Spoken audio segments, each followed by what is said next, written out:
Hello, everybody. It's Ronnie again with some really cool, interesting stuff for you guys this week. This is a video that I've wanted to do for quite some time, but I really kind of struggled on the best way to articulate it, and one of the best ways in order to kind of put the information out there. And as I kind of go through, you'll kind of see what I mean and everything. So I want to go ahead and give you a little bit of history of where I grew up and kind of my background first before kind of diving into this, because that will kind of help explain the angle and where I'm coming from on this and everything. So for me, I grew up on a small beach in the middle of nowhere. So I grew up in North Carolina. Actually, wait. Enhance. Enhance. All right, cool. Right here. So this is where I grew up. It's called Hatteras Village, and I emphasis on the word village. It's something where there really wasn't a lot of people who lived there, but again, it was very much a small town. And for me growing up, it was something where I took a very big interest in computers early on. So starting around 13, I had someone who had actually hacked my computer, and after they said that, they sent my password to me over AOL Messenger, and from there, at that point, I was like, hey, I want to do that. So very early on in my career, some of the first things I did, kind of very much back in middle school, was I was a computer technician, and it was something where I enjoyed going out helping people. It was something where people knew I was good with computers. I was one of the only people on the Outer Banks, I was one of the few people on the island who actually was able to work with computers. And a lot of people were like, "Hey, let's go ahead and go get this punk kid to come and fix my computer for me." So it was something where I started doing a lot of work with people out in the field. It would be anything from parents to grandparents to grandmothers, and just a lot of people who didn't really know a lot about working with computers or kind of how they worked. And interestingly enough, as I kind of started progressing through my career, it was something where here I am advocating for romance victims and kind of advocating for the people who don't know how these things work. They don't understand all of the other intricacies in that, and again, that's kind of interesting with just how all of that relates. And again, I'll kind of get back to that. So in this video, I want to take a little bit of a break from my regular information security banter and actually try and give back to the community. It's something where, with all the time that I've been in information security, with all the time I've done tech work for people, I've worked with a lot of people, just general people and everything. It's something where they're not in information security. They may own a trucking company. It may be something where fixing a computer at a tax office. But at the end of the day, it's something where I do a lot of work with people out in the field. Early on in my career, the approach I took wasn't necessarily, hey, I'm going to go and learn how this application works. I'm going to go ahead and learn how this application works. I'm going to go ahead and learn how this application works. It's something where as I've learned and as I just kind of progressed through my life, if you will, I really kind of tried to take a different approach to things. So one of the approaches that I always thought was very interesting was take the American $20 bill and take counterfeiting. So if you go to a bank and if you try and cash a counterfeit bill, the people who are working on the banks and who are your tellers out front, they're not going to go and actually look at $20 bill and study every single variation of the fake $20 bill. Because when it comes to human knowledge, it's something where people will go and try and create different ways in order to bypass that. The approach that most bankers take, and when your financial institutions go and actually teach people how to spot counterfeit money, they go to say, here's every single thing that you need to know about this $20 bill. So they'll say, okay, now that you have this $20 bill, here is a strip on the side that will say 20 20 20 down the side of it. If you shine a light at this point, here's a watermark on that. Here's printing on one part of the dollar bill where it's something where the printing will be really really small and it's very difficult for a printer to do. And it's something where for a lot of those, and there's a lot more different mechanisms in the $20 bill too. But for that and for that piece of knowledge, it's something where the people who are in your banks don't have to go and study every single version of a fake $20 bill. They go and study how the real thing works and whatnot. And by knowing how the real thing works, they can easily spot, hey, this thing's running weirdly here. And for me, when I went to go learn computers and kind of just my approach and how I've gone forward with that, I've taken very much a similar approach where I'm like, okay, I want to learn how the computer works, so I'm going to go and study how the computer works. And if it's something where if something runs outside of the norm, such as if your computer runs slow, then that lets you ask the question, okay, what's making the computer run slow? What are the things that would normally make it run slow?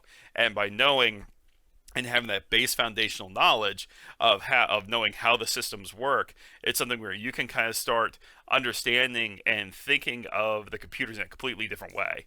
And what I mean by that is if you have that base foundational knowledge and that you're able to understand how these things work, you're able to relate a lot of other things back. And again, it may seem odd right now with how I'm kind of explaining it. It may kind of seem out there with how I'm trying to interpret this and everything. But again, that's why I said this is a hard concept. I've been trying to mull through this video probably for the last 2 to 4 months, just trying to figure a good way to kind of articulate this, because I've wanted to do this for quite some time. So in this video, with a lot of the people that I've worked with, one of the things that I've noticed is a lot of people get super duper frustrated and super duper flustered when trying to work with a computer, a cell phone, what have you.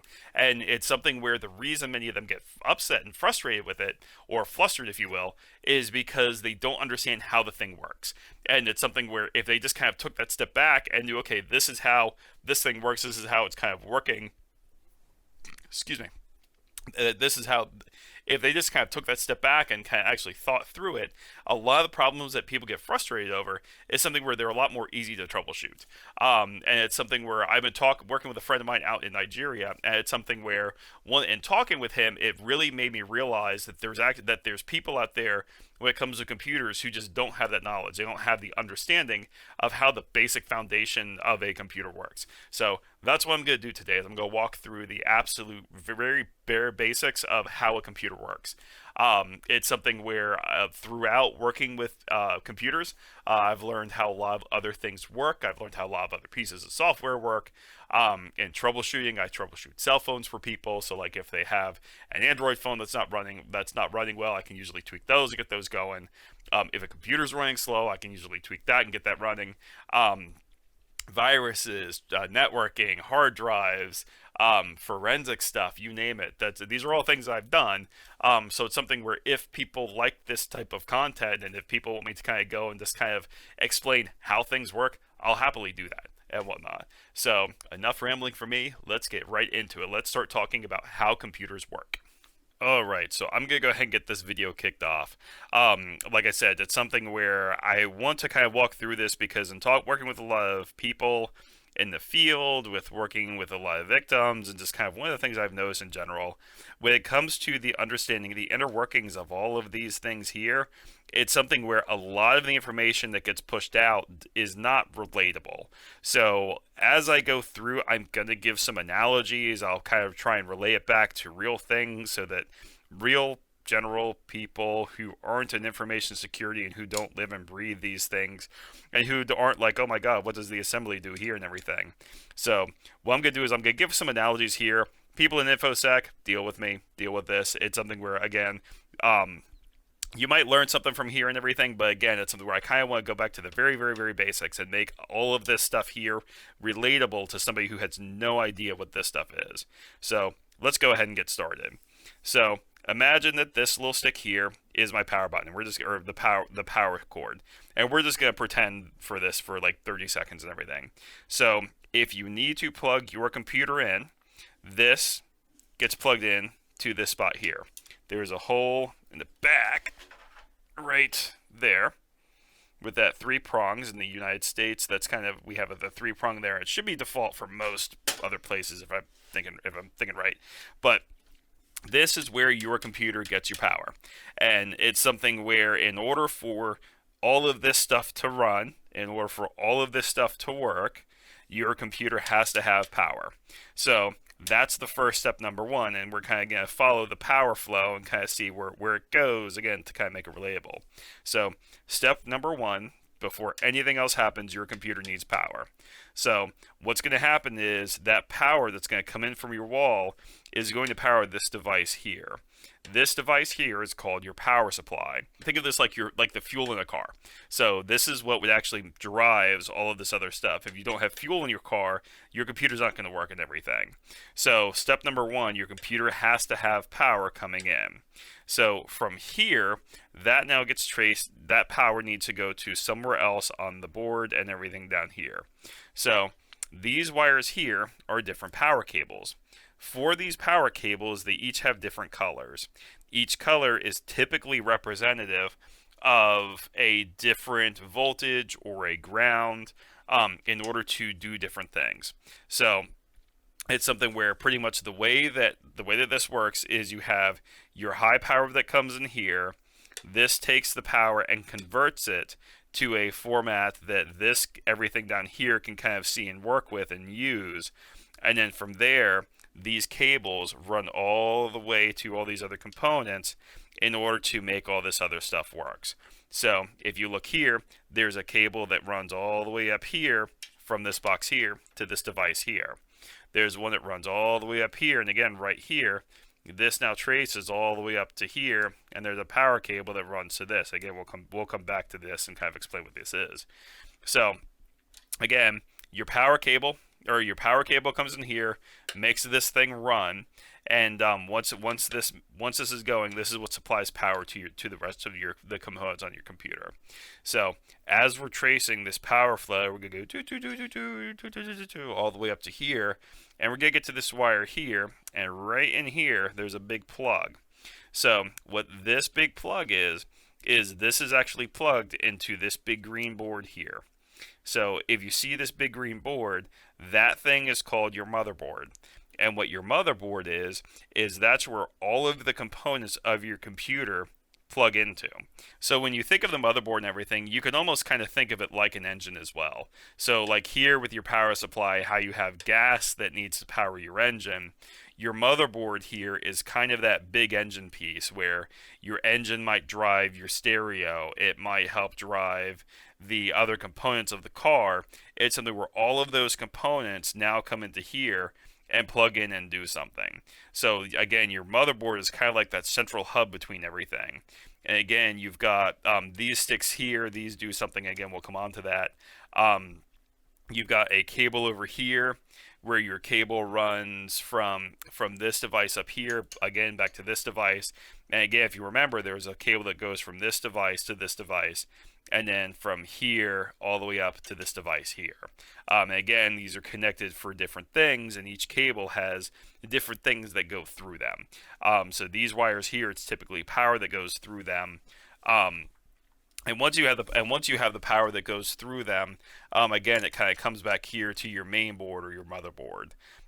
Again, your motherboard sort of acts as a way to let everything connect to it and be able to interact back and forth with each other.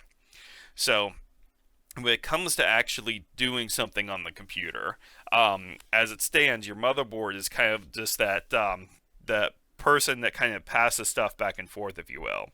When it comes to the actual brains of the computer and where things happen, that happens in your processor. So under here, so this is a computer fan. On the underside of it, you might be able to see a little bit. There's a big silver piece here, but under this piece, so under the fan, under this heat sink, is what's called the central processing unit, or CPU. That very much acts as the brains of your computer that actually runs different things. Let's say that you open Google Chrome. When Google Chrome opens up and everything, there's different instructions that have to happen in order for the computer to say, I need to go to this website, I need to go to that website, I need to go to open Facebook, I need to go and do this thing here. Those instructions that are saying go to this website, most of that happens right in here. There's other components that get used during that interaction, but for right now, for the sake of this argument, anything that happens on your computer that has you go and do something, or any instruction that says, hey, I need to open something, this is kind of where it starts and everything, as it goes through here and your instructions get set through here and everything. In order to open a program, it has to have somewhere to sit and run. And what I mean by that is, let's say that you open... Alright, so I had to think of a good analogy in order to describe this next piece. So let's say that I wanted to play with some Legos, and I knew that Legos were inside of this thing right here. So in order to mess with the Legos, I would then open this up, and I can now start messing with these and kind of pulling the pieces out. As I pull the pieces out, I could say, okay, I want to stack this up and everything. But again, if those are the Legos and the dirty, hairy pieces in there that I want to play with and everything, it's something where this needs a place to be stored and whatnot. When you go and run an application on your computer, this is where it initially gets stored. It's something where it's the space where it needs to say, "Hey, I'm going to play with these Lego pieces." So again, and this piece is here is called your RAM. And it's something where when a program opens and it's running and it's kind of it ends up sitting up in memory. So again, it's that place where the stuff is temporarily stored, and if you're actually using it. So again, in order to kind of relate this back, this is your processor where it goes to do something for that program. This is where that program is temporarily stored and everything, and emphasis on temporarily stored. This is your RAM, and again, this is called random access memory. Usually, when I do computer work, it's something where these components are where is usually one of the bottlenecks for how the computer runs. And what I mean by that is if you have application after application after application after application opening, it's something where they need to be stored somewhere as it's running, and it gets temporarily stored here and in the CPU. So it's like if it goes back and forth, it's like, okay, I need to open Firefox, go do something with Firefox. I need to go do something with Chrome, come do something with Chrome. If I need to do something with this programming thing I'm working on, go do it here and everything. Again, it's most of your conversations happen between these two components here and whatnot. And again, that's sorry, let me rephrase that. So most of your interactions happen between these two components here. That's if something is live and running. So your other main component of a computer is called your hard drive. And what your hard drive is that's where things get stored. So whenever you save a Word document, if you save a game, if you save a picture, more times than not, that gets saved to this component right here. This is called your hard drive. And what happens with a hard drive is whenever you save something, your entire operating system is usually put on here. This is a regular spinning hard drive. These are different. They're different. Some of them are different, but I'll kind of cover that here in a little bit. But when it comes to working with your computer, most of your stuff gets saved right here. So the way, again, with these cables, you can see that this cable here, which is different than your power cable, this cable here gets plugged into the main board here. So this cable here has data that goes back and forth between your hard drive and your motherboard.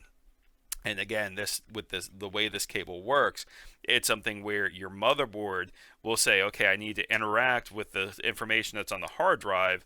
I want to go ahead and interact with the operating system. Oh, sorry, yawn. It's getting late here. But if your computer says it wants to interact with the hard drive, it's something where your motherboard will say, hey, I want to go ahead and run all the stuff from here. And again, kind of think of this like a filing cabinet where all your files are stored. So the way that these three components work together, again, I'll kind of keep going back and kind of run this backwards here, because again, I'm trying to teach the concept on this and kind of how all these things work. Because I'm going to try and hit it back home towards the end, kind of how all these are related and kind of why this stuff is important. But with your hard drive, this plugs into your motherboard right down here. And with this connection, it's something where all your files are on here. So if you need to open a file, your CPU will usually say, hey, I want to open something, because again, you're trying to do something.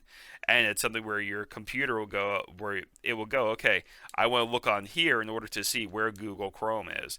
Once it gets that information, it comes back, it says, okay, I want to open Google Chrome. So when Google Chrome opens, it gets temporarily stored up here. So as it gets temporarily stored up here, you can see that the distance between this device and this device is shorter than this device to this device. So it's something where the amount of time it takes to go through the cable takes longer than running to this device here. In addition to that, you also have more surface area. So on the bottom of these devices, on these here,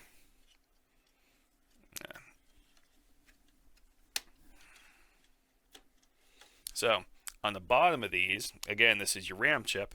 I get focus? There we go. So on your RAM chip, you have all of these connections that kind of connect back and forth to your RAM chips. And with the pieces of memory here, this is kind of where your whenever you open like Firefox, whenever you open Google Chrome, whenever you open any application, it gets temporarily stored in here. And the reason it gets temporarily stored in here is because it's faster to access this stuff from here as opposed to access this stuff from here. And once it's opened up in memory, then the interaction between here and here happens really quick. And that's where you can say, hey, I want to go to facebook.com. Okay, go here. Now that I have Facebook, I want to go ahead and go to this site, and so on and so forth. So most of your interactions, again, happen between these two devices here. And again, this is what your actual RAM chip looks like and kind of how these components are. Plug that back up.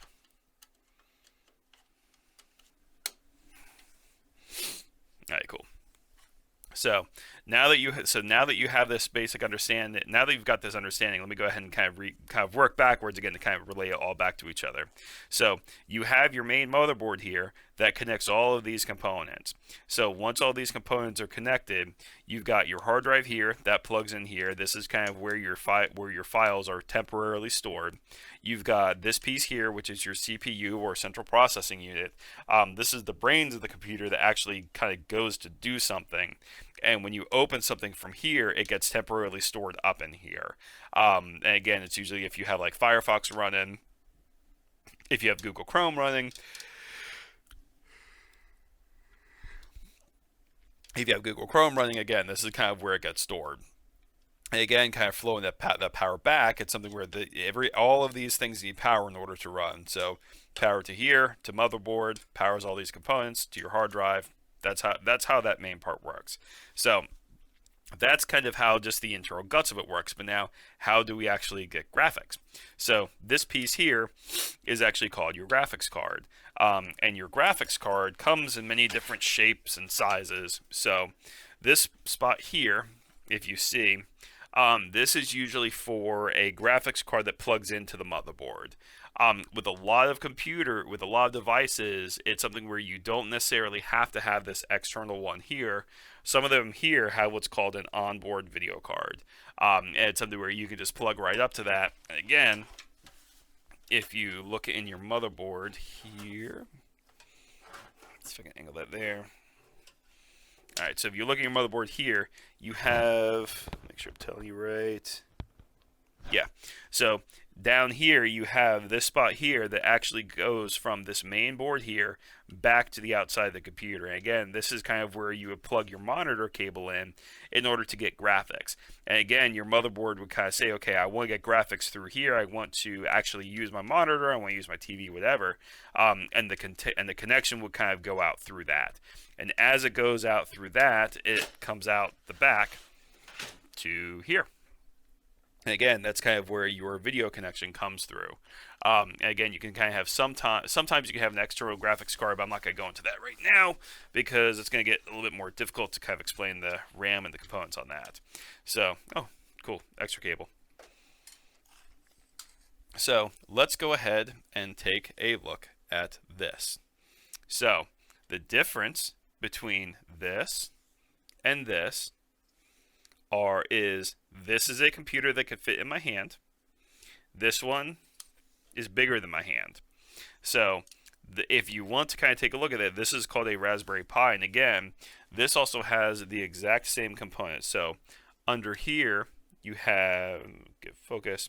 So under here, you have a CPU. On the back, you have RAM chips. And again, CPU and RAM chips, it's just these components are much smaller. On here, you have an HDMI cable. Again, and this would be for graphics. So again, similar to this graphics card down here on the computer, it's something where you've got your graphics here. This here is your power supply, which again is the same as the power supply here. So, or not the same, it's not the same power supply as here, but it's kind of the same principle. So again, you have your power that comes to your components here that goes and runs on all the things on the board. You've got graphics that go here. You got your processor here on the back and everything. And again, power to your main board, which again looks very similar to this. Processor here, and to all these other to the pieces of memory as well. And again, it's something where if you're running a program on here, again, let's say you're running Google Chrome, this would also run in the RAM. So The reason I wanted to kind of relate these things back and forth to each other, again, kind of the big take-home piece here, is there's another thing that is very similar to that, and it is called our cell phones. So the cell phone that we have in our hand has all of these same components. The cell phones that we have a power supply, so your power for your cell phone has to run right through here. And again, that component runs right in there. If you go and open, say, Google Chrome on your phone, that is temporarily stored in this piece here. All of your phones have RAM, just like these computers down in here and everything. You also have a processor that actually goes to run stuff. You have on here, you have what's called flash storage, which is the equivalent of your hard drive. And it's something where with your hard drive, it's something where that's how these two kind of relate back and forth to each other. So if you think about the information that you have on your phone, where you save a picture on your phone, again, it makes it very relatable back to this thing here being your hard drive. So again, all of these components work back and forth together, and again, they're entirely relatable back to that silly little cell phone that you have in your hand. Heck, you may even be watching this video on that silly little cell phone, but it's something where, well, that's how kind of all of those components work and everything. Now, let's go ahead and take a look at something absolutely completely different that I just so happen to have sitting next to me. And I literally mean I just so happen to have it sitting next to me. This is a remote control for a quadcopter. So you may be looking at this asking me, what does this and this and this and my cell phone have to do with each other? So when you look at all of these components, and again, kind of going back to the idea and the principle of studying that $20 bill and studying the basics of how that works and all those other intricate components work and everything, this has the same components as this. So if you see here, you see a display. On that display, there's some sort of graphics card on the inside of that actually displays some sort of graphics on here. You have pictures that are in here. This is saved to a hard drive. In order to run these different things, you have, since it's running now, you have that part that actually runs in the RAM of this thing here. And in order to actually have this stuff come up, there's instructions that have to actually happen on this device. So inside of this, there is some form of a CPU. And it's something where with 99.99999% of electronic devices out there, this is the main basic setup of how a lot of these things work. I could take, here we go, I'll grab another thing too. So this is again, this is a quadcopter. And again, there's a little board here. On this little board, you have electrical components too. You have to have some instructions that run in order to process those things. You have to have power to run that. So that would be in the instance, it would be a battery. In the instance of the Tyrannus here, there's a big old hunky battery in there. And again, you can kind of see there's a little SD card. And that's kind of that's what the quote-unquote hard drive is. And again, some of the stuff gets saved on there. There's other storage inside of it, but again, that's kind of how that works. So again, with a lot of those devices, they're very much relatable back and forth to each other. Here's another thing I have that's also sitting next to me. So you guys probably have a smart speaker of some sort, albeit an Alexa, be it a Google Home, be it the NSA listening into your devices and everything. But again, the similarities between this thing in my hand here and this computer device here are, again, virtually identical. It's something where in order for your voice to be able to be read on something, this has a microphone that's built inside of it. So if we come back to looking at the back of our computer, you have this port here, which is a microphone port. So you would plug a microphone into this spot here in order to try and get audio coming out of that. And again, all of that stuff is built into this. If you wanted speakers, you have a speaker out. This is the speaker. So in order to do all that, while you may not see how this thing works, it's something where this has software that runs inside of it. So on the inside of this, you have a hard drive, because when you go and power this thing up, it has to know what to do. So it's something where that stuff is somehow stored on here into some form of a hard drive. And again, usually through flash memory. In order to process that, in order to go and do something, again, this device here has a processor of some sort. Once it has that processor, it also has stuff where it's actively running, so it needs a place to temporarily store. And again, there is some form of RAM inside of that. And before you do any of the other stuff, you have to power it. So on the back of it, there's a power. So again, the similarities between this and this device here, you have, again, this device being your computer, you have your power that runs here. This goes to your main motherboard. Again, you've got some board on the inside of this here. You have to have your memory that runs inside of here in order to, again, whenever something is running on here, this is kind of temporarily where it gets stored. You've got your instructions and your main part of your components of the entire operating system of this thing that would run your hard drive, and you've got your processor here that actually goes and processes and does something. And it's something where you may be looking at this and be like, oh, there's no screen to this, there's no graphics card in there. But if you ever use one of these, there's 4 dots that light up on this and everything. So there is some graphical representation in order to kind of say, hey, this is something that, this is how this works, or this is something where it gives you information about it. So again, instead of having like a graphics card that you could plug up to a monitor, it's something where you can have something simple like 4 lights that change colors that would light up when you say something or kind of go off when you say something. So the difference between this thing here and this thing here, again, going back to the absolute root of what these are, there's very little difference between these two of kind of how their inner functions work. Again, that's the biggest thing I kind of want to hit home here, is that if you change your approach and kind of how you look at computers and kind of change the way that you think about them, don't look at it and don't kind of think of computers as something where you're like, I want to go and learn this one thing here. I want to kind of go learn this thing here. I kind of want to go learn this one little thing here. Change your approach and kind of go back to the root of it. And by going back to the root of just how these work, a lot of these things become relatable to back and forth. Again, when I started troubleshooting it, it was something where I kind of started using that approach in order to work with the computers, because it was something where if I knew that someone's computer, if a program would go and run but not come up fully, I knew, okay, it was something where either this was bogged down, there was too much going on here, or there was too much stuff going on here. And with these components, it was something where it would kind of help me know, okay, where do I need to look? When it comes to looking at stuff on your hard drive, there's different things that you can do. So you can try and take a look at how much things are saved on here. Does the user have too much stuff stored on there? Or in the case of RAM, is it something where you have 55 Google Chrome tabs? Or I'm sorry, if you have 3 Google Chrome tabs open, because the Chrome does take a lot of it takes a lot of memory in order to do that. It's something where if you're trying to open something and it's just kind of sitting there churning, you can check your processor to see if your processor is spiked to like 99%.